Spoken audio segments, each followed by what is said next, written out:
Ishvara Parama Krishna Sachit Ananda Vigraham Anadira Dirgovindam Sarvakarana Karanam. Om Shanti Shanti Shanti.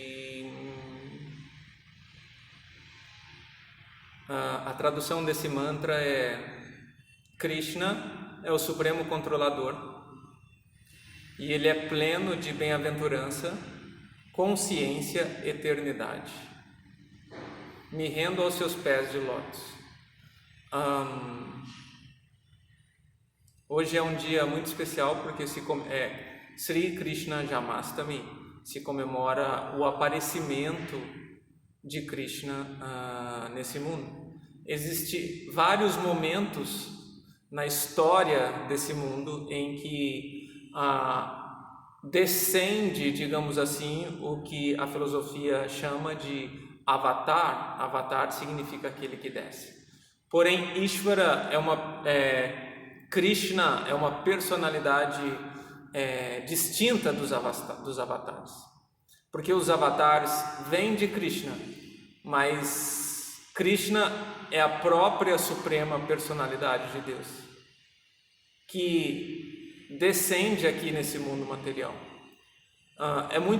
Talvez no primeiro momento seja um pouco difícil para nós entendermos ou até mesmo concebermos, porque a gente vem de uma cultura muito enraizada num entendimento de uma certa constituição divina, digamos assim, né? Por exemplo, muitos textos, assim como o Yoga Sutra, traz essa energia divina como Ishvara, o controlador. E no geral, a nossa cultura também concebe essa energia suprema como controlador, mas é um controlador dentro de um processo de julgamento da dualidade, do que é ruim, do que é bom, se você vai para o céu, se você vai para o inferno. Porém, existe um aspecto dessa energia divina no qual ele não se relaciona com essa dualidade e muito menos julga. E esse aspecto na filosofia védica, ou digamos assim no Vedanta, é chamado de Bhagavan. Bhagavan significa aquele que possui todas as opulências. Por isso Bhagavad Gita. Por que Bhagavad Gita? Porque é a canção vinda de Bhagavan, porque são as palavras emanadas diretamente da boca de Bhagavan. E Bhagavan não é um avatar, uma manifestação de Deus que desce à Terra, e sim, Bhagavan é o próprio Deus, dentro do seu aspecto mais puro e sublime. Então, por isso, a divindade de Krishna, ela está diretamente ligada aos Bhaktas, ou seja, o que vem a ser Bhaktas? São os yogis, ou seja, os espiritualistas que procuram um processo de conexão, porém estabelecido numa relação de amor sublime, de amor e servidão. E a divindade de Krishna, ela é a personificação desse aspecto de amor divino, no qual se considera o fim último. Então, por exemplo, quando nós nos deparamos com os Jnana Yogis, geralmente são os estudiosos, quase sempre, é claro que existem várias linhas dentro do Vedanta, mas uma grande parte dessa abordagem de conexão com o divino através do cultivo do conhecimento se baseia no aspecto Brahman, que vem a ser esse aspecto da energia espiritual. Assim como os yogis que praticam a yoga mística, digamos assim, a yoga com seus processos esotéricos, com a manipulação de energia interna, os yogis que procuram controlar a respiração para que possam controlar o seu momento da morte, digamos assim. Então esses yogis, eles buscam uma conexão com o divino através de uma parcela divina no coração de todos os seres, no qual é chamado de Paramatma, que também é um outro aspecto da verdade absoluta de Deus. Mas os Bhakta Yogis são os yogis que procuram conexão através de um processo de devoção e amor e servidão à humanidade, mas concebendo o divino numa relação amorosa e não numa relação dentro, por exemplo, como o aspecto Brahman, que não possui qualidades, não possui características, não como Paramatma, que é a porção divina no coração de todos, apesar dos Bhaktas crer, digamos assim, na existência desses aspectos divinos, mas os Bhaktas procuram a relação com Deus, a yoga dos Bhaktas se baseia através da servidão e do amor. Por isso, Om Namo Bhagavate Vasudevaya, Om Namo Bhagavate Vasudevaya, Om Namo Bhagavate Vasudevaya. Então, esse mantra bem conhecido, ele imprime bastante a divindade Krishna.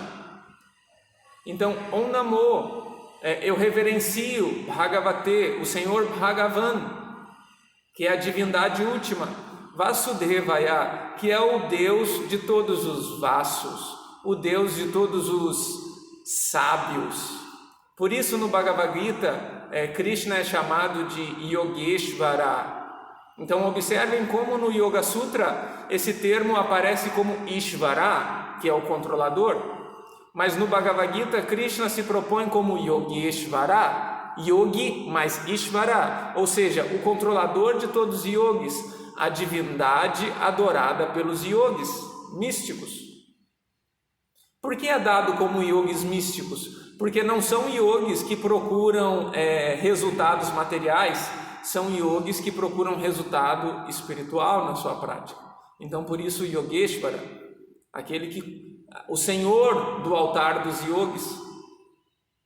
Então, geralmente, cada divindade, ela vem, digamos assim, com o seu humor, com a sua energia, com seus aspectos.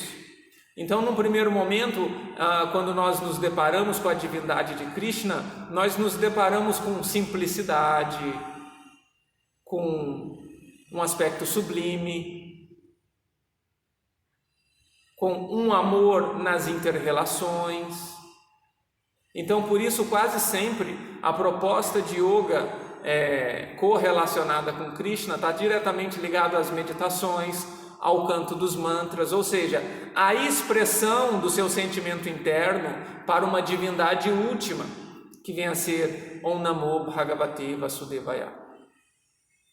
Porém, na Idade Média da Índia, na nossa Idade Média, em torno de 1500 na Índia, houve um outro grande avatar de Krishna chamado Chaitanya Mahaprabhu, que popularizou um mantra que até então era muito secreto entre os brahmanes, entre os sacerdotes. Que mantra é esse que ele popularizou?